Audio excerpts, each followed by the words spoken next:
हम बात कर रहे थे फर्स्ट आंग्ल मराठा युद्ध की, ठीक है। तो जो प्रथम आंग्ल मराठा युद्ध था, प्रथम आंग्ल मराठा युद्ध हमारे लिए क्यों इंपॉर्टेंट था, अंग्रेजों के लिए क्यों इंपॉर्टेंट था, क्योंकि उसके बाद से जो मराठा उस समय में शक्तिशाली थे, यानी कि जब प्रथम आंग्ल मराठा युद्ध लड़े थे उस समय में मराठा क्या थे, शक्तिशाली थे, स्टैब्लिश थे, इनका क्षेत्र फैला हुआ था, इनमें एकता भी थी उस समय तक, ठीक है। जो इनके बाकी धड़े थे जो फैले हुए थे, चाहे सिंधिया हो, होलकर हो या फिर गायकवाड़ हो, ठीक है, वो सब क्या थे, सिर्फ एक भौसले हो, एक तरफ से सातवें थे इनके। परंतु प्रथम आंग्ल मराठा युद्ध में जब इन्होंने सालबाई की संधि करी, ट्रीटी ऑफ सालबाई करी, तो इसका सबसे ज्यादा फायदा मराठाओं को नहीं बल्कि किसको हुआ, अंग्रेजों को, यानी ईस्ट इंडिया कंपनी को हुआ। क्योंकि ईस्ट इंडिया कंपनी ने क्या करना शुरू कर दिया था कि अपना एक्सपेंशन करना शुरू कर दिया, और 20 सालों तक उन्हें कोई परेशान करने वाला प्रतिद्वंदी भी नहीं मिला यहाँ पर, ठीक है। क्योंकि उनको करीबन इतिहासकारों का मानना है कि जो प्रथम आंग्ल मराठा युद्ध था यह अंग्रेजों के लिए बहुत अच्छा साबित हुआ था, क्योंकि इसके बाद 20 साल तक अंग्रेजों को मराठाओं ने कभी परेशान नहीं करा। परंतु जो अंग्रेज चालाक थे, अंग्रेजों ने देखा कि नाना फडणवीस की मृत्यु हो गई है और मराठों के पास कोई भी सेंट्रलाइज पावरफुल व्यक्ति नहीं है, तो उन्होंने क्या कर दिया, अपने ही तरफ से आक्रमण करना शुरू कर दिया, ठीक है, लॉर्ड वेलेस्ली ने। और उसको बहाना अच्छा सा मिल गया था कि पेशवा बाजीराव सेकंड था, वो हेल्प लेने चला गया था किसके पास, अंग्रेजों के पास, ठीक है। क्यों गया था मैंने बताया, क्योंकि उसको होलकर से लड़ाई करनी थी, क्योंकि होलकर चाहते थे, होलकर उन्हें क्या करता था, पेशवा और सिंधियाओं के साथ ऊपर आक्रमण करते थे। वो चाहता था कि जो पेशवा की शक्ति है वो भी मैं अपने अंडर कर लूं, पूना भी अपने अंडर ले लूं करके, ठीक है। तो लिखो इसमें अगला पॉइंट क्या लिखा, लास्ट पॉइंट।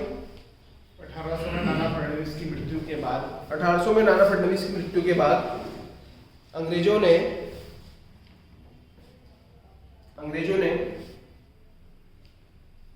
मराठा साम्राज्य को हड़पने के लिए प्रयास किए, अंग्रेजों ने मराठा साम्राज्य को हड़पने के लिए प्रयास किए, ठीक है, मराठा साम्राज्य को हड़पने के लिए यानी कि अपने में मिलाने के लिए प्रयास किए। अगला पॉइंट लिखना,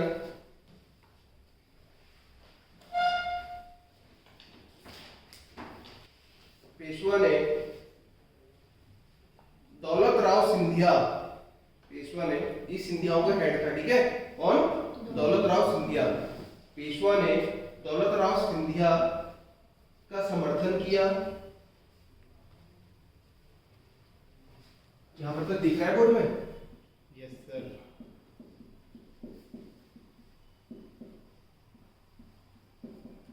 थोड़ा बड़ा लिखने का प्रयास करेंगे अगर वीडियो में देखना है तो। अच्छा,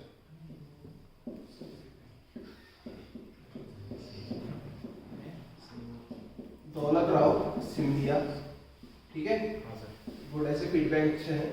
तो जो दौलत राव सिंधिया था, इस सिंधियाओं का क्या था, प्रमुख सरदार था। तो इसका समर्थन करना किसने शुरू कर दिया था, पूना के पेशवा ने। उस समय पेशवा कौन था, बाजीराव द्वितीय। कमजोर था बड़ा, ये कमजोर इसलिए था क्योंकि सैन्य शक्ति को अपनी बढ़ा नहीं पाया, ठीक है, और अंतिम भी था भाई, हाँ अंतिम भी था। तो बाजीराव सेकंड और दौलत राव सिंधिया, इन दोनों का क्या हो गया, आपस में कोलैबोरेशन हो गया, साथ में इन्होंने मिलकर क्या करा, हम तुम्हारा समर्थन करेंगे तो हमारा समर्थन करना। इससे एक व्यक्ति बड़ा परेशान हुआ, उसका नाम था जसवंत राव होलकर, जसवंत राव होलकर। ये होलकरों का प्रमुख था, यानी जो होलकर कहाँ थे, इंदौर के थे, इंदौर के होलकरों का ये प्रमुख था। तो ये बड़ा परेशान हुआ क्योंकि ये चाहता था कि जो सिंधिया है ये बाजीराव यानी पेशवा का साथ छोड़ दे और पेशवा हमारे अंडर आ जाए, यानी पेशवा की शक्ति हमारे अंडर आ जाए। परंतु ऐसा हुआ नहीं, तो जिस कारण से क्या हुआ, इनके बीच में क्लैश होना शुरू हो गया, टकराव होना शुरू हो गया। क्या पॉइंट है, उन्होंने पेशवा ने दौलत राव सिंधिया का समर्थन किया, जिससे उनका संघर्ष होलकर, जिससे उनका संघर्ष जसवंत राव होलकर के साथ में हुआ, जिससे उनका संघर्ष जसवंत राव होलकर के साथ में हुआ, लिखा, जसवंत राव होलकर के साथ में हुआ, जसवंत राव होलकर के साथ में हुआ। ये नाम समझ लो ना, ये नाम याद नहीं भी रखोगे कोई फर्क नहीं पड़ता। क्या लिखा, जसवंत की, जसवंत राव होलकर के साथ हुआ, जसवंत राव होलकर के साथ हुआ, जिसमें पेशवा और सिंधियाओं की संयुक्त सेना हार गई। और अक्टूबर 1802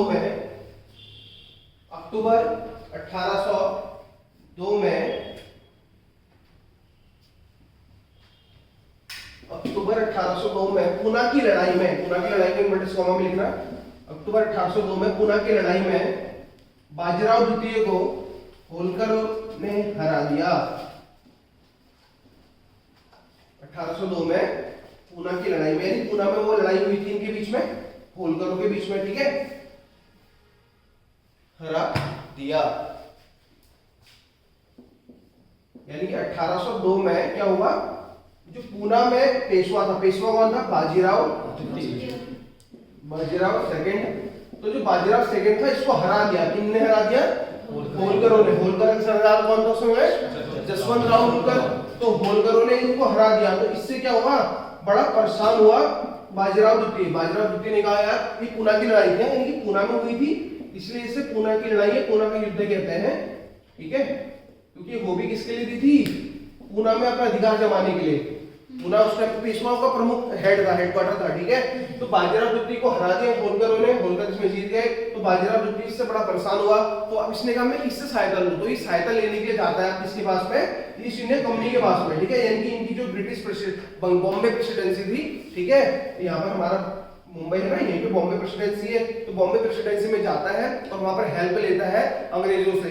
अंग्रेजों ने कहा हम तुम्हारे साथ हेल्प तो कर देंगे, पर तुम्हें क्या करना पड़ेगा, एक संधि करनी पड़ेगी हमारे साथ, एक ट्रीटी करनी पड़ेगी, बसीन की संधि।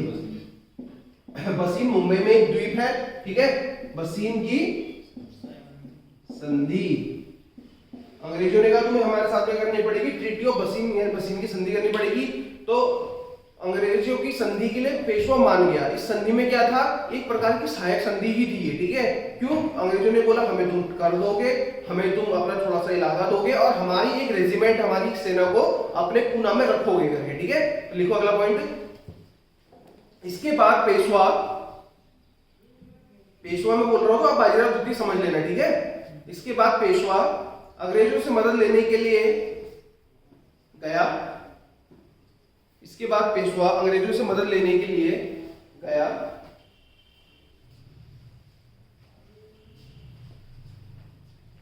पेशवा अंग्रेजों से मदद लेने के लिए गया और 1802 दिसंबर 1802 में, और दिसंबर 1802 में, देखो अक्टूबर में इसकी लड़ाई हुई थी इससे, अक्टूबर में 1802 में इसकी पूना की लड़ाई हुई जिसमें हार गया बाजीराव द्वितीय। तो दिसंबर 1802 में अंग्रेजों के साथ बसीन की संधि पर हस्ताक्षर किए। बसीन की संधि हमारे लिए इंपॉर्टेंट है क्योंकि यहीं पे से इस संधि से ही माना जाता है कि जो मराठा थे उनका वास्तविक पतन शुरू हो गया था, ठीक है। अब हेडिंग डालो बसीन की संधि, यानी कि ट्रीटी ऑफ बसीन। बसीन की संधि में क्या क्या शर्तें थी लिखाना आपके लिए मेरा इंपॉर्टेंट है, ठीक है। समझ में तो आ रहा होगा ना आप लोगों को? Yes sir. इस संधि को पेशवा ने स्वीकार कर लिया था। इसे वास्तव में सहायक संधि माना गया, ठीक है। सहायक संधि में अभी बस इतना याद रखो कि लॉर्ड वेलेस्ली द्वारा आई गई थी। अभी इसके बारे में इसे वास्तव में सहायक संधि, ट्रीटी ऑफ ना, सहायक संधि, सब्सिडरी अलायंस माना गया।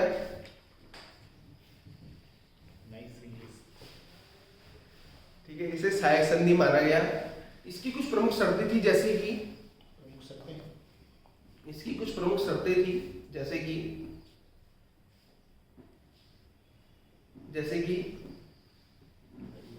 पेशवा को अपने क्षेत्र से अंग्रेजों को कर देना होगा। पेशवा को अपने क्षेत्रों से अंग्रेजों को कर देना होगा और अपने कुछ क्षेत्र के हिस्से अंग्रेजों को देने होंगे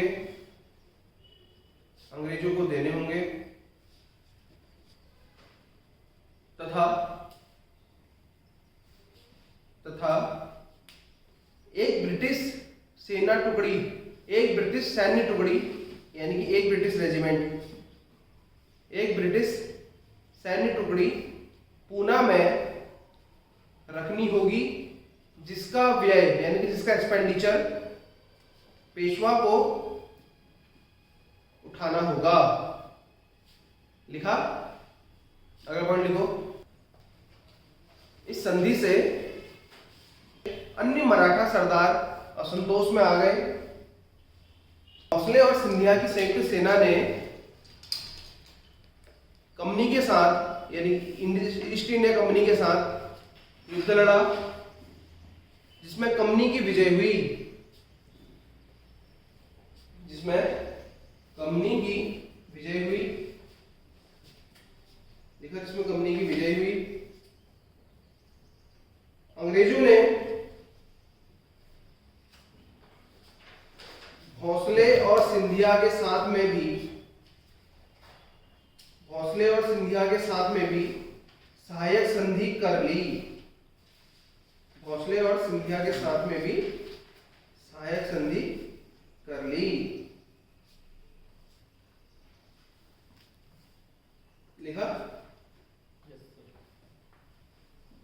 इसमें अगला पॉइंट बना के लिखो। अभी मैं इसे समझाऊंगा, ठीक है? भोसले ऐसे लिखते हैं, भोसले के साथ, यानी कि जो भोसले मराठा सरदार थे, भोसले मराठा सरदारों के साथ 17 दिसंबर 1803 को, कब? 17 दिसंबर 1803 को, 17 दिसंबर 1803 को देवगांव की संधि की।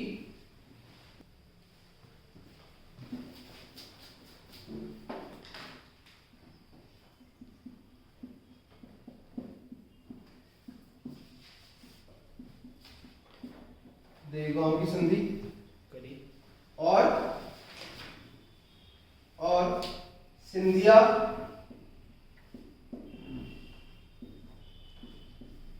मराठाओं के साथ 30 दिसंबर 1803 को, 30 दिसंबर 1803 को सुरजी अर्जुन गांव,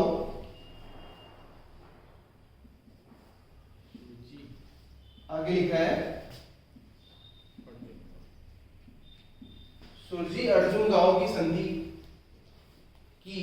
देखो, मराठाओं ने अपने जो अलग अलग धड़े थे मराठाओं के, उनमें से जो भोसले और सिंधिया थे वो सहायक संधि जो पेशवा ने करी थी उससे असंतुष्ट थे। तो उन्होंने क्या करा, भोसले और सिंधियाओं ने साथ में मिलकर अंग्रेजों से लड़ाई लड़ी। अंग्रेजों से वो लड़ाई हार गए, ठीक है? अंग्रेजों के पास क्योंकि उस समय में अच्छे अत्याधुनिक हथियार थे, अन्य शक्तियां थी, और उनके पास में क्या था, अच्छी कमांडिंग पावर थी। तो अंग्रेजों से हार गए। तो भोसले ने सहायक संधि, भोसले और सिंधियाओं के ऊपर क्या कर दी गई, सहायक संधि थोप दी गई कि अब तुम्हें भी सहायक संधि स्वीकार करनी पड़ेगी। सहायक संधि का मतलब क्या? अभी तक तो पुणे में हमारी सेना रहनी थी, अब तुम्हारे सिंधियाओं, भोसलों के नागपुर में, सिंधियाओं के ग्वालियर में भी रहेगी हमारी अंग्रेजों की सेना रहेगी करके, तुम्हें भी टैक्स देना पड़ेगा, तुम्हें भी अपने क्षेत्र में देना पड़ेगा करके, ठीक है? तो उन्होंने भोसलों के साथ में 1803 में देवगांव की संधि करी, सहायक संधि है भोसलों की, और सिंधियाओं के साथ में सुरजी अर्जुन गांव की संधि करी। जगहों के नाम है, ठीक है? समझ में आया पॉइंट? Yes sir. ये पूछा हुआ है, देवगांव वाला पूछा गया था पहले कि अंग्रेजों ने भोसलों के साथ में जो सहायक संधि करी, उस सहायक संधि का नाम क्या है, ठीक है? 1803 की देवगांव की संधि। अगला पॉइंट लिखो, परंतु होलकरों ने, शुरुआत कहानी होलकरों से ही हुई थी शुरू, ठीक है? परंतु होलकरों ने अंग्रेजों से लड़ने के लिए अन्य राजाओं से मदद ली और अपनी एक सेना तैयार करी। अन्य राजाओं से मदद ली और अपनी एक सेना तैयार करी,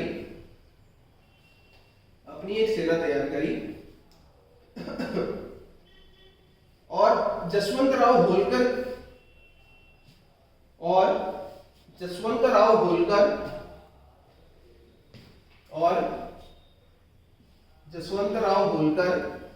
का सरदार था ना, के नेतृत्व में इन्होंने अंग्रेजों के साथ युद्ध लड़ा। जसवंतराव होलकर के नेतृत्व में, इस समय में अंग्रेजों का गवर्नर जनरल कौन होगा? लॉर्ड वेलेस्ली था, ठीक है? लॉर्ड वेलेस्ली 1805 तक ही रहा है, 1805 तक रहा, ठीक है? लिखो, दिसंबर 1805 के लिखा, अंग्रेजों के साथ युद्ध लड़ा, जिसमें अंग्रेजों की विजय हुई, अंग्रेजों की विजय हुई,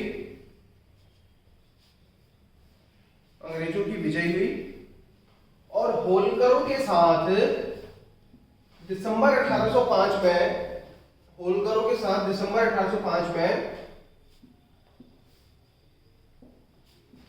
राजपुर घाट की संधि के साथ ही द्वितीय आंग्ल मराठा युद्ध की समाप्ति हुई। और 1805 में होलकरों के साथ राजपुर घाट की संधि के बाद ही द्वितीय आंग्ल मराठा युद्ध की समाप्ति हुई। द्वितीय आंग्ल मराठा युद्ध की समाप्ति हुई।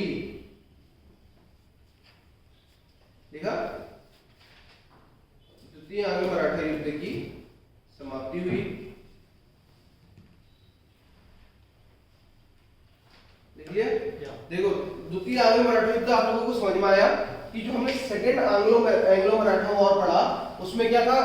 अब पेशवा की शक्ति मैं थोड़ा समझा रहा हूँ, ठीक है। अब पेशवा की शक्ति क्या हो गई थी, कमजोर हो गई थी। तो पेशवाओं सिंधिया का साथ देते थे, तो पेशवा और सिंधिया ने मिलकर क्या करा, होलकर इनसे नाराज हो गए थे, तो इनसे होलकरों से युद्ध लड़ा, जिसमें क्या हुआ, पेशवा हार गया। तो पेशवा हेल्प लेने के लिए गया अंग्रेजों के पास में, ईस्ट इंडिया कंपनी के पास में। लॉर्ड वेलेस्ली उस समय गवर्नर जनरल था। तो लॉर्ड वेलेस्ली ने कहा हम सहायता करेंगे, परंतु तुम हमें क्या करो, सहायक संधि स्वीकार करो हमारी। तो पेशवाओं ने सहायक संधि स्वीकार करी, जिसे हमने क्या बोला था, बसीन की संधि, ट्रीटी ऑफ बसीन, बसीन की संधि स्वीकार कर ली। उसके बाद भोसले और सिंधिया बड़ा परेशान हो कि कैसा पेशवा है, बसीन की संधि इतनी अपमानजनक ट्रीटी स्वीकार कर ली इसने। तो सिंधिया और भोसले मिलकर अंग्रेजों से लड़ते हैं और ये भी हार जाता है। इनको भी सहायक संधि स्वीकार करनी पड़ती है जबरदस्ती, ठीक है। और जब ये भी सहायक संधि स्वीकार कर लेते हैं तो इनके साथ में 1803 में देवगांव की संधि और 1803 में दिसंबर में ही सुरजी अर्जुन गांव की संधि होती है, जिनसे इनका राज्य में भी क्या हो जाता है, अंग्रेजों का आधिपत्य जमा हो जाता है। उसको तो लास्ट में होलकर बचे, होलकर ने कहा हम ऐसे नहीं लड़ेंगे। 1804 से लेके 5 तक अपने राजाओं के साथ में करने लगा, सेना इकट्ठा करने लगा, अपनी इसने बड़ी सी सेना बनाई। और उसके बाद में जब ये लड़ने के लिए गया, ये भी अंग्रेजों से हार गया और बाद में उसने कहा हमारे साथ संधि कर लो, हमारा जो भी कंपनसेशन है वो दे देंगे। राजपुर घाट की संधि होती है और राजपुर घाट की संधि के साथ ही क्या होता है, द्वितीय आंग्ल मराठा युद्ध समाप्त हो जाता है, ठीक है। अब हम पढ़ेंगे अंतिम आंग्ल मराठा युद्ध, हेडिंग डालो तृतीय आंग्ल मराठा युद्ध। अब देखो तृतीय आंग्ल मराठा युद्ध आने तक अंग्रेजों की शक्ति बहुत बढ़ गई थी, ठीक है, और मराठाओं की शक्ति क्या हो गई थी, बहुत कमजोर हो गई थी। तृतीय आंग्ल मराठा बाहर तो नहीं गए, पूरा बोर्ड अंदर है। ठीक, तृतीय आंग्ल मराठा युद्ध। तो यहाँ पर तक क्या हो गया था, अंग्रेजों की शक्ति बहुत बढ़ गई थी, मराठों की शक्ति कमजोर हो गई थी। तो इस समय में अंग्रेजों का जो गवर्नर जनरल था वो कौन था, बताओ। ये वॉरेन हेस्टिंग नहीं है, ठीक है। अरे ये मतलब वो वाला वॉरेन हेस्टिंग नहीं है, पहला वाला, ठीक है, गवर्नर जनरल वाला। इसका नाम था फ्रांसिस हेस्टिंग, ठीक है। फ्रांसिस रॉडोन हेस्टिंग इसका पूरा नाम था। आप ये समझने के लिए फ्रांसिस बोल सकते हो इससे, है ना, फ्रांस का नहीं था। फ्रांसिस रॉडोन हेस्टिंग्स का पूरा नाम था। उस समय में ये क्या था, अंग्रेजों का गवर्नर जनरल था। तो इसने लॉर्ड वेलेस्ली से बहुत प्रभावित था। इसने कहा लॉर्ड वेलेस्ली ने जो सहायक संधि निकाली थी बहुत अच्छी थी, उससे क्या हुआ था, अंग्रेजों का एक्सपेंशन बहुत ज्यादा बढ़ा नहीं बढ़ा, सहायक संधि वेलेस्ली की याद करना, बहुत ज्यादा एक्सपेंशन बढ़ा। तो उसने कहा अब हम भी ऐसी करते हैं और हम क्या करते हैं, अब मराठों को जो बची कुची शक्ति है, होलकर ने अभी तक सहायक संधि स्वीकार नहीं करी थी, ठीक है। तो इन्होंने कहा हम होलकरों पर फिर आक्रमण करते हैं, क्योंकि अब तो अंग्रेजों के हाथ में सारी पावर थी। तो इन्होंने होलकरों के ऊपर आक्रमण करना शुरू करा और लास्ट में होलकर इनको अपनी शक्ति क्या करते हैं, सौंप देते हैं पूरी तरीके से, और इनके साथ में एक सहायक संधि करते हैं, मनसंदौर की संधि, ठीक है, मनसंदौर की संधि। और इस संधि के माध्यम से क्या होता है, जो मराठा साम्राज्य बचा कुचा था उसमें भी अंग्रेजों का आधिपत्य हो जाता है। वो अब क्या करते हैं, होलकर के जगहों पे यानी इंदौर में भी क्या करते हैं, अपनी सेना को रखना शुरू कर देते हैं, जिस कारण से यहाँ पर से तृतीय आंग्ल मराठा युद्ध भी समाप्त हो जाता है, ठीक है। हमने कितने आंग्ल मराठा युद्ध देख लिए, 3 आंग्ल मराठा युद्ध। हमारे लिए इनमें इंपॉर्टेंट क्या क्या डेट्स हैं, डेट्स पहला कब हुआ था, दूसरा कब हुआ था, तीसरा कब हुआ था, और उनकी संधि की संधि से ये समाप्त हुआ था। तो डालो हेडिंग थर्ड आंग्ल मराठा युद्ध 1817 से 18। अब शक्ति कमजोर हो गई थी इनकी ना, कोई मतलब बना नहीं था इनका, लिखा नहीं है। 1817 से 1818 भूलोगे नहीं ना, याद रहेगा हमेशा। ठीक है, लिखो इस समय पर अंग्रेजों का governor general Lord Francis Rawdon Hastings था। इसको कंफ्यूज मत करना लॉर्ड वॉरेन हेस्टिंग से, ठीक है।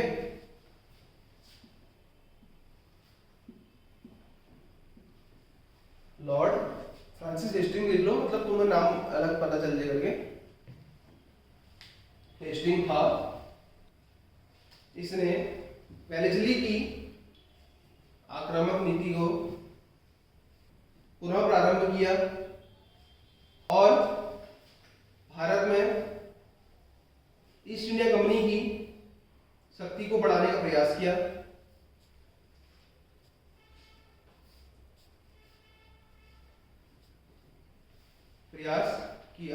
लिखा इतना पॉइंट तुम्हें ये तो समझ में आ गया कि उस समय में कौन था, फ्रांसिस हेस्टिंग क्या था, गवर्नर जनरल था और ये वेलेस्ली से बहुत प्रभावित था। उसने कहा प्रभावित, वेलेस्ली ने जैसे क्या करा था, अपना क्षेत्र विस्तार करा था, हम भी इसी प्रकार से अपना क्षेत्र विस्तार करते हैं। परंतु उस समय में जो पेशवा थे, पेशवा कौन होगा उस समय में, पेशवा होगा ना द्वितीय जो था, इसका पेशवा आएगा है बाजीराव द्वितीय। तो पास पेशवा उस समय पे क्या थे, उनकी शक्ति बहुत कमजोर हो गई थी और इनका जो क्षेत्र था कौन सा था, पूना। अब इन्होंने अभी हमने पढ़ा था तृतीय आंग्ल मराठा युद्ध में कि इन्होंने बसीन की संधि में एक छोटी सी टुकड़ी अपने उसमें रखी थी करके, तो वो छोटी सी टुकड़ी जो अंग्रेजों की रेजिमेंट इन्होंने अपने क्षेत्र में रखी थी, तो उससे बाजीराव क्या हो गया था, बहुत परेशान हो गए थे और ये उसको ऐसा लगता था कि भले क्षेत्र मेरा, राज्य मेरा, एक तो मैं टैक्स भी दे रहा हूँ, अपना कुछ क्षेत्र भी दिया और इनको पाल भी रहा हूँ इसकी सेना को। तो अंग्रेज और ये सेना जो थी पेशवा के इंटरनल मैटर्स में भी क्या करती थी, बहुत इंटरफेरेंस करती थी। तो इससे पेशवा बहुत परेशान हो गया था, तंग हो गया, तो उसके अंदर एक बहुत ज्यादा क्या हो गया था, गुस्सा भर गया था। तो पेशवा क्या करता है, पूना में इस ब्रिटिश रेजिमेंट के खिलाफ असंतुष्ट होकर इस ब्रिटिश रेजिमेंट को खिलाफ आक्रमण करता है, यानी कि इसको अपने क्षेत्र में बांधने लगता है। ठीक है, जब ये बात पता चलती है अंग्रेजों तक, इसको ईस्ट इंडिया कंपनी को, तो ईस्ट इंडिया कंपनी चाहती, इसलिए में खुश हो जाती है, तो कहती है हम तो चाहते थे कि हमें मौका मिले और हमें अब मौका मिल गया। तो पूना का जो पेशवा था ये भी क्या करता है, अब सारे अपने मराठा सरदारों को याद करता है। ठीक है, सारे मराठा सरदारों को याद करता है और कहता है कि अब आओ और ये फाइनल डू और डाई वाला कर ही लेते हैं यहाँ पर करके। तो यहाँ पर मराठा सरदार पेशवा के साथ आ जाते हैं और पूना में ही इनका युद्ध होता है ईस्ट इंडिया कंपनी के साथ में, और ईस्ट इंडिया कंपनी इसमें क्या हो जाती है, जीत जाती है और पेशवा हार जाता है। ईस्ट इंडिया कंपनी जब जीत जाती है तो ईस्ट इंडिया कंपनी अब कहती है कि अब तुम पेशवा भी नहीं रहोगे, अब तुमने क्या करा, हमने एक रेजिमेंट दी थी तुम्हें अपने अपने वहां रखने के लिए, पूना में रखने के लिए, और तुमने उसके ऊपर आक्रमण कर दिया, तो अब हम उसको युद्ध को भी जीत गए, तो अब तुम यहाँ नहीं रहोगे। अब इस जो पेशवा था बाजीराव द्वितीय, इसको ये भेज देते हैं कहाँ, बिठूर भेज देते हैं, ये कानपुर के पास में जगह पड़ती है, बिठूर भेज देते हैं और कहते हैं अब तुम क्या हो जाओगे, पेंशनधारी, क्या हो जाओगे, पेंशनर हो जाओगे। ठीक है, यानी कि ये भेज देते हैं बाजीराव द्वितीय, यानी कि जो पेशवा था इसको इसी गद्दे से हटा देते हैं, पेशवा का पद ही समाप्त कर देते हैं। तब तो हम बाजीराव द्वितीय के बाद के पेशवा पढ़ते नहीं है ना, पेशवा का पद ही समाप्त कर देते हैं और पेशवा को पेंशनधारी बना देते हैं। ठीक है, तो उसके बाद में मराठाओं के पास में कोई शक्ति बची नहीं, सिंधिया पहले हार मान चुके थे, भोसले भी हार मान चुके थे, होलकरों ने संधि कर ली थी और क्या बोलते हैं गायकवाड़ ने युद्ध नहीं लड़ा, और जो पेशवा थे, पेशवाओं को भी लास्ट में इन्होंने युद्ध हर में हरा के कहाँ भेज दिया, पेंशन के तौर पे भेज दिया। तो लास्ट में जो होलकर बसते हैं, होलकरों के सामने पे ये अंग्रेज एक वो रखते, प्रस्ताव रखते हैं, या तो तुम हमारी बात मानो या हमसे युद्ध लड़ो। तो ये कहते हैं हम तुम्हारी सहायक संधि स्वीकार कर लेंगे। तो बाद में जाके 1818 में यही होलकर मनसंदौर की संधि है, मंदसौर क्या बोलते हैं, मंदसौर की संधि को स्वीकार कर लेते हैं और इसी के साथ में तृतीय आंग्ल मराठा युद्ध भी समाप्त हो जाता है। ठीक है, समझ में थोड़ी सी बात। और जब तृतीय आंग्ल मराठा युद्ध समाप्त होता है तो अंग्रेज सोचते हैं जो मराठा लोग हैं, क्योंकि लोगों में असंतोष नहीं आना चाहिए, राजा को तुम हरा दो, परंतु जनता में अगर कभी भी असंतोष आ गया तो वो क्या करते हैं, खिलाफ क्रांति कर देंगे। ठीक है, तो इन्होंने कहा हम इसको क्या करते हैं, कई लोग मराठा लोग हमारे खिलाफ क्रांति ना करें, तो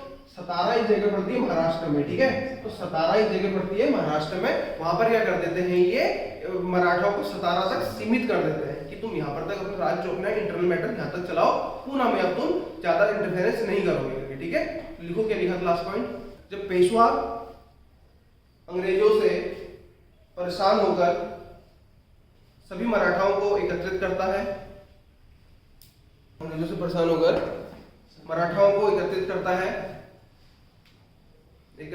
है और अंग्रेजों के खिलाफ आक्रमण कर देता है, अंग्रेजों के खिलाफ आक्रमण कर देता है। इसमें अंग्रेजों की विजय होती है, इसमें अंग्रेजों की विजय होती है, अंग्रेजों की विजय होती है और ईस्ट इंडिया कंपनी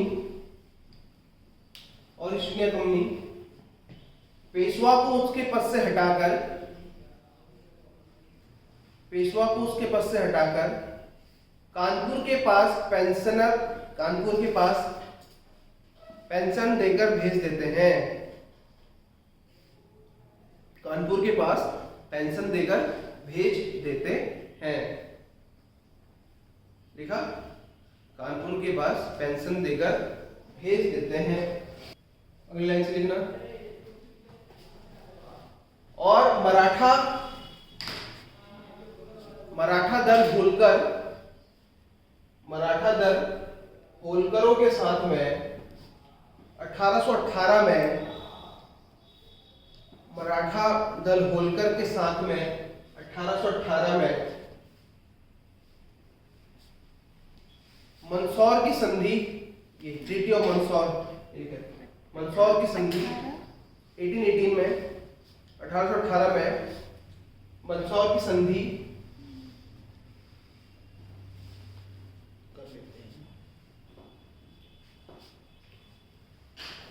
होलकरों के साथ 1818 में मंदसौर की संधि के तौर पर सहायक संधि कर लेते हैं। मंदसौर की संधि के तौर पे सहायक संधि कर लेते हैं।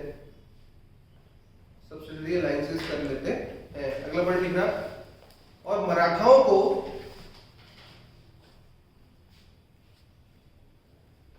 संतुष्ट करने के लिए उन्हें सतारा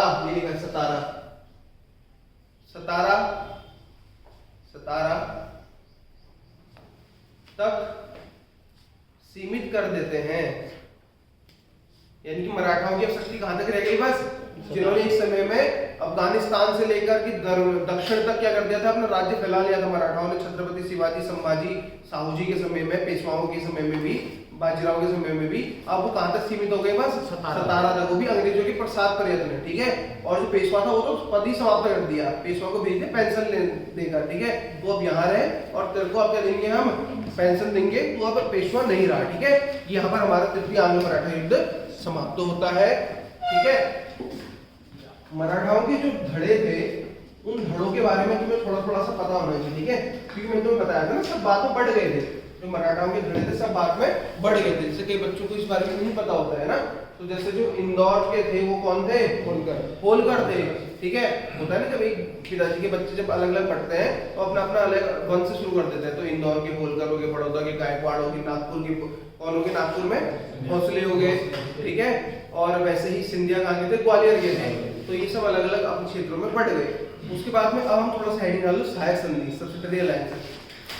क्योंकि अभी हमने सहायक संधि के बारे में जिक्र तो करा, यहाँ पर थोड़ा बहुत उसके बारे में लिख लेते हैं। सहायक संधि, इंग्लिश वाले सब्सिडरी अलायंस लिखो। सहायक संधि की शुरुआत, इससे पहले थोड़ा समझ लो फिर लिखना, ठीक है। सहायक संधि होती क्या है हमें पता है, पर फिर तो लिखना हमारा फर्ज है, ठीक है। आज पता है, 1 साल बाद जब कॉपी खोल के देखोगे तो व्यवगत का सिद्धांत और सहायक संधि एक ही लगने लगेगी, ठीक है। तो जो सहायक संधि है, इसको सबसे पहले शुरू करा था भारत में। वैसे तो सहायक संधि को शुरू करने का श्रेय जाता है ड्यूप्ले को। किसको जाता है? ड्यूप्ले ने सहायक संधि क्या करी थी? शुरू करी थी। परंतु सहायक ड्यूप्ले कौन था? एक फ्रांसीसी था, ठीक है। कौन था? फ्रांसीसी था। तो ड्यूप्ले फ्रांसीसी था और सहायक संधि की शुरुआत ड्यूप्ले के द्वारा की गई थी। यानी कि जो कॉन्सेप्ट था वो ड्यूप्ले का था। परंतु भारत में ईस्ट इंडिया कंपनी में इसको शुरू करने का श्रेय किसको जाता है? लॉर्ड वेलेस्ली को जाता है। किसको जाता है? लॉर्ड वेलेस्ली को। समझ में आ रहा है ना? लॉर्ड वेलेस्ली को सहायक संधि ईस्ट इंडिया कंपनी की यानी भारत के क्षेत्र में शुरू करने का श्रेय लॉर्ड वेलेस्ली को जाता है। 1805 तक लॉर्ड वेलेस्ली का अपना यहाँ गवर्नर जनरल का शासन रहा था। अब सहायक संधि में क्या क्या शर्तें होती थी, ये हमारे लिए इंपॉर्टेंट है। देखो, सहायक संधि में कुछ प्रमुख शर्तें हुआ करती थी, तो जो जिसके साथ में ही करते थे अंग्रेज, उसको माननी होती थी, ठीक है। अगर ईस्ट इंडिया कंपनी किसी के साथ में सब्सिडियरी अलायंसेस कर रही है तो सबसे पहले उसे क्या करना होता था कि अब से कोई भी क्षेत्र होगा तुम्हारा, यानी मान लो इन्होंने संधि करी मराठा के साथ में, तो मराठा का जो भी क्षेत्र होगा वहां पर जो कर लेने का अधिकार होगा कुछ भागों में वो किसका होगा, ईस्ट इंडिया कंपनी का होगा, अंग्रेजों का होगा। दूसरा शर्त इसमें क्या थी कि अगर तुम किसी भी राज्य के साथ में सब्सिडियरी अलायंसेस कर रहे हो तो तुम्हें वहां पर क्या करनी पड़ेगी, एक सैन्य टुकड़ी रखनी होगी। ये दिख रहा है उसमें, एक सैन्य टुकड़ी तुम्हें अपने क्षेत्र में क्या होगी, रखनी होगी, जिस कारण से अंग्रेज उसमें क्या करते थे, अपना अधिकार जमा लेते थे। तीसरा, जिसके साथ में भी तुम सब्सिडियरी अलायंसेस करोगे, मान लो इन्होंने किसके साथ में, मराठाओं के साथ में, पूना के पेशवा के साथ में सहायक संधि करी, तो उसके बाद में जिसके साथ में भी सहायक संधि करते थे तो वो किसी और के साथ में कोई संधि करेगा या कोई और भी किसी पत्र में हस्ताक्षर करेगा, कुछ भी करेगा, तो उससे पहले किसकी परमिशन लेगा, वो अंग्रेजों की परमिशन लेगा। यानी कि उसका हस्ताक्षर या संधि से पूर्व ईस्ट इंडिया कंपनी की क्या लेनी होती थी, परमिशन लेनी होती थी, ठीक है, कि हम संधि कर रहे हैं या कुछ भी कर रहे हैं, तुम हमें परमिशन देते हो या नहीं देते हो करके, ठीक है। अगर अंग्रेजों ने मना कर दिया तो अंग्रेजों के बिना वो ऐसा काम कर नहीं सकता था। मान लो पेशवा ने अंग्रेजों की सहायता के, अंग्रेजों से पूछे बिना कोई अपने मन से ट्रीटी कर ली तो अंग्रेज उस ट्रीटी को नहीं मानते थे, ठीक है, तभी तो उन्होंने राज्य हड़पना शुरू करा। और चौथा इसमें क्या था कि अगर तुम्हारा जो क्षेत्र है, तुम उस क्षेत्र यानी कि जिसके साथ में भी सब्सिडियरी अलायंसेस हो रही है, तुम्हारा जो क्षेत्र है, अगर तुम क्षेत्र एक्सपेंशन कर रहे हो, आक्रमण कर रहे हो किसी के ऊपर, तो वो भी तुम नहीं कर सकते हो बिना हमारी इजाजत के, यानी ईस्ट इंडिया कंपनी की इजाजत के, ठीक है।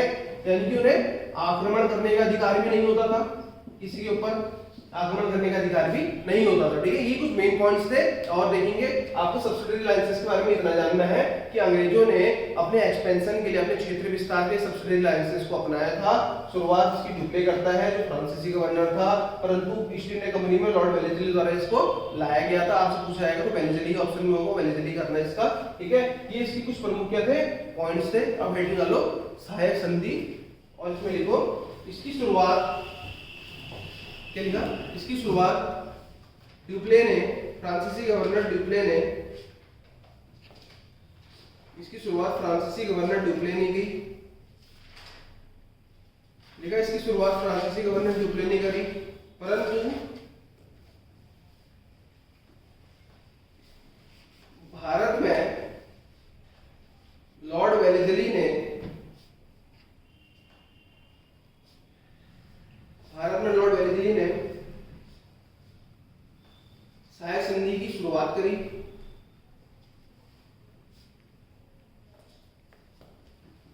सहायक संधि की शुरुआत करी, ये बातें मैं तुम्हें लिखा रहा हूं, ठीक है। लिखो सहायक संधि की प्रमुख शर्तें, सहायक संधि की प्रमुख शर्तें, यानी कि सहायक संधि में क्या क्या पॉइंट्स होते थे, ठीक है।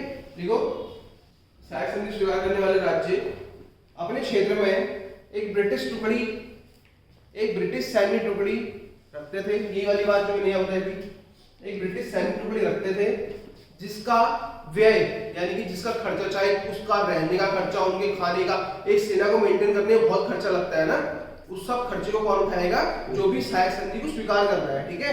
क्या लिखा, जिसका व्यय उस राज्य को देना होता था। अब हम उस राज्य को अगर व्यय देने के लिए मजबूर कर रहे हैं, वो तो वैसे कमजोर हो जाएगा, और जब वो कमजोर होता रहेगा तो अंग्रेज उसको धीरे धीरे करके पूरा ही हथियार लेते थे, ठीक है। लेकिन जिसका व्यय उस राज्य को देना होता था। दूसरा पॉइंट लिखो, लिखो जो राज्य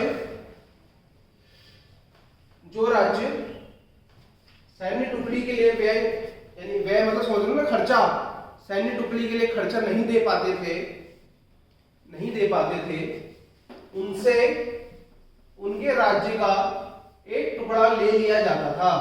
उनसे उनके राज्य का एक टुकड़ा, यानी कि उनसे उनके स्टेट, उनके टेरिटरी का एक पार्ट ले लिया जाता था, ठीक है। समझ में आ रहा है। नहीं तो अंग्रेजों ने हथियाना शुरू करा, उन्होंने कहा पैसा देते रहो तुम हमारी सेना में। अब सेना पे खर्चा कैसे करेगा कोई बेचारा गरीब अगर टेरिटरी वाला होगा, तो वो क्या करते थे, उन्होंने कहा छोड़ो पैसा नहीं दे सकते हो, सेना तुम तब भी रखोगे, तब क्या करोगे, मान लो ये किसी ने सहायक संधि स्वीकार करी तो तुम हमें अपना इतना हिस्सा दे दो। इसमें एडमिनिस्ट्रेशन भी अंग्रेज चलाएंगे, इसमें रेवेन्यू भी अंग्रेज करेंगे इकट्ठा, और पैसा सारा अपने पास में अंग्रेज ही रखेंगे, ठीक है। लिखो अगला पॉइंट, सहायक संधि स्वीकार करने वाला राजा किसी अन्य राजा के साथ संधि या समझौता नहीं कर सकता था। संधि या समझौता नहीं कर सकता था, इसके लिए उसे अंग्रेजों की आज्ञा लेनी होती थी। इसके लिए उसे अंग्रेजों की आज्ञा लेनी होती थी। सहायक संधि में ईस्ट इंडिया कंपनी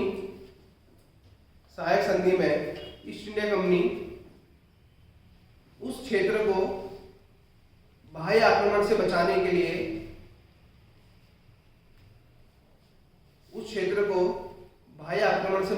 लिए आश्वासन देती थी।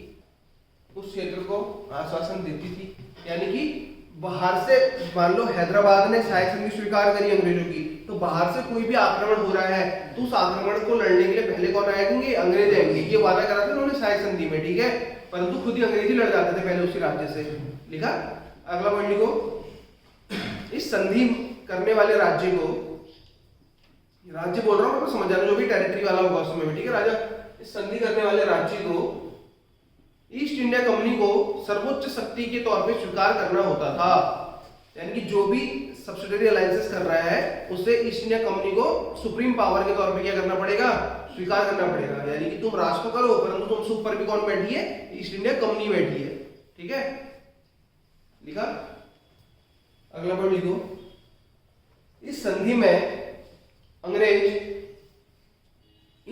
यानी सब्सिडियरी अलायंसेस में अंग्रेज राज्यों को यह आश्वासन देते थे कि हम तुम्हारे आंतरिक मामलों में, इंटरनल मैटर्स में, हम तुम्हारे आंतरिक मामलों में हस्तक्षेप नहीं करेंगे। परंतु क्या ऐसा होता था? नहीं होता था। आंतरिक मामलों में हस्तक्षेप करने के लिए ही वो टुकड़ी रखी जाती थी, सैन्य टुकड़ी। ठीक है, हस्तक्षेप नहीं करेंगे। अब देखो इसके प्रभाव में लिखा नहीं रहा हूं, थोड़ा समझा देता हूं तुम्हें।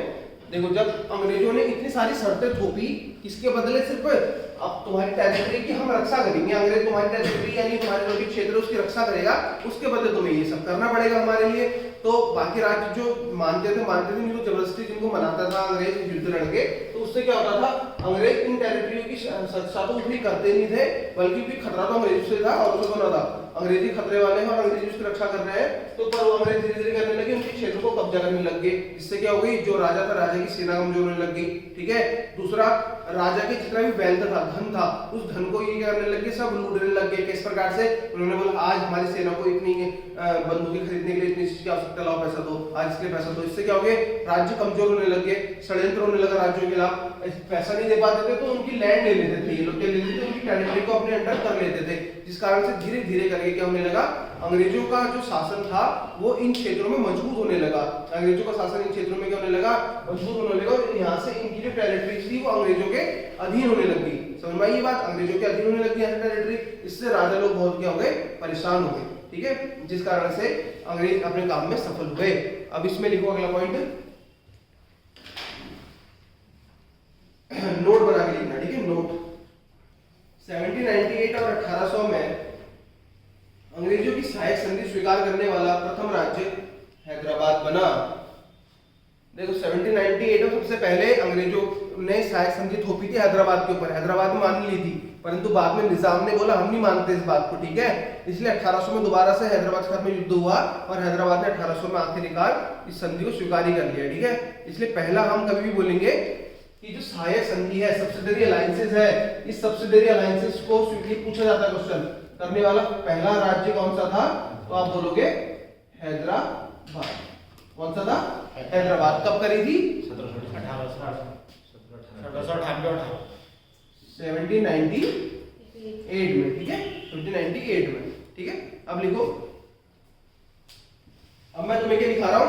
मैं एक तरफ राज्य लिखाऊंगा, एक तरफ किस किस सन में उन्होंने सब्सिडियरी अलायंसेस स्वीकार करी वो लिखाऊंगा। पहला लिखो मैसूर, पहला लिखो मैसूर। दूसरा, हाँ मतलब पहला हैदराबाद दिखा दिया मैंने, पहले हैदराबाद नोट करके तभी तो लिखा है ना। लिखो मैसूर 1799। कब? 1799। मैसूर ने कब स्वीकार करी? 1799 में, ठीक है। फिर लिखो तंजौल। मैंने क्या लिखा है तुम्हें? पहला हैदराबाद, मैसूर, हैदराबाद कब लिखा है मैं तुम्हें? 1798 1798 में। फिर मैंने लिखा है तुम्हें मैसूर 1799 में। फिर मैंने तुम्हें ये लिखा है तंजौर, ये भी को लिखा है मैंने तुम्हें 1799 में। ठीक है, अगला लिखो अवध। अवध इंपॉर्टेंट है हमारे लिए। अवध ग्रीन वाले से ज्यादा दिख नहीं रहा है ना सर? उससे ही ज्यादा दिख रहा है। उससे ज्यादा दिख रहा है। अवध लिखो 1801। अवध ने कब स्वीकार करी? 1801। अवध का मैंने बताया था, सुजाउद्दौला के बारे में बताया था। अवध का नवाब सुजाउद्दौला अवध का नवाब था। सिराजुद्दौला बंगाल का नवाब था। ठीक है, तो सुजाउद्दौला जो अवध का नवाब था उसने मदद भी करी थी सिराजुद्दौला की, याद है ना? कौन से युद्ध में? बक्सर के युद्ध में, है ना? बक्सर के युद्ध में करी थी 1764 में। ठीक है, लिखो अगला पेशवा 1802 में। फिर लिखो भोसले 1803, सिंधिया 1804 और होलकर कब होंगे? ये तो मतलब अभी पढ़ाते हुए तो आए हूँ। पेशवा, पेशवा का बताया मैंने पेशवा के बाद किसने स्वीकार करी थी? भोसले 1803। फिर सिंधिया 1804। फिर होलकर होलकर, इसलिए मैं तुम्हें एक दिन लिखाया था, होलकर स्वीकार करने वाले अंतिम क्षेत्र था, अंतिम राज्य था। कब करी थी होलकरों ने? होलकरों ने साय संधि कब स्वीकार करी थी? तृतीय आंग्ल मराठा युद्ध समाप्त हुआ बलसंदौर की संधि के साथ में 1818 में, है ना? 1818 में तृतीय आंग्ल मराठा, मैंने ये लिखा है तृतीय आंग्ल मराठा युद्ध में सहायक संधि स्वीकार करके होलकरों ने तृतीय आंग्ल मराठा युद्ध की समाप्ति हुई थी ना 1818 में। लिख लो ये। ठीक है, पहला कौन? हैदराबाद, मैसूर, अवध, भोसले, सिंधिया और होलकर। ये लिखिए पहले 17 था ना। हाँ, ये लिखिए। चलो ठीक है। ये होलकर वाली जो 1805 में संधि हुई थी, ये सहायक संधि थी? ना, वो सहायक संधि में लिखा भी नहीं उसमें। देखो, जब तृतीय आंग्ल मराठा युद्ध लिखा है उसमें लिखा भी नहीं है सहायक संधि। मैंने 18 वाली में लिखा है। मैंने उसमें इतना बोला था, उन्होंने सिर्फ संधि करी थी उनके साथ में, बोला था ना। तो यहाँ पर तुम्हारा टाइम भी कवर हो गया। अगला हम ज्यादा हमारे पास में युद्ध पड़े नहीं है अभी हमारे पास। के बाद हम आंग्ल सिख युद्ध पढ़ेंगे, सिखों के साथ में जो इन्होंने युद्ध लड़ा। आंग्ल बर्मा युद्ध आप कहोगे तो पढ़ा दूंगा, आंग्ल अफगान युद्ध कहोगे तो पढ़ा दूंगा। उसके बाद में हम थोड़ा व्यवगत के सिद्धांतों को पढ़ेंगे। ये व्यवगत का सिद्धांत इसके साथ में ही पढ़ते हुए चलेंगे। ठीक है, कौन लाया था उसके बारे में, कौन कौन राज्य थे, और यहाँ पर करते हुए हमारा ये टॉपिक समाप्त होगा। फिर हम कहा जाएंगे अंग्रेजों के प्रशासनिक क्षेत्र में जाएंगे। जैसे अभी तो तुम देख रहे हो कि अंग्रेज भी क्या है, Bombay presidency, Bengal presidency, Madras presidency फैले हुए हैं और धीरे धीरे करके अपना एक्सपेंशन कर रहे हैं। और जब वो एक्सपेंशन कर लेंगे तब वो एडमिनिस्ट्रेटिव काम करते हैं, रेगुलेटिंग एक्ट लाते हैं। उसके बाद में धीरे धीरे पिट्स इंडिया एक्ट और एक्ट लाते लाते ऐसे ही तो विकास होता है अंग्रेजों का भारत में। संवैधानिक विकास की तरफ ऐसे तो बढ़ते हैं, है ना? तो आज की क्लास में हम इतना ही पढ़ेंगे और अब अगली जो कंटिन्यू है इसे हम आगे की क्लास में करेंगे। ठीक है, अगर हम कोई स्पेसिफिक टॉपिक पढ़ना चाहते हैं तो आपको हाँ जरूर। ठीक है, चलो बंद करो।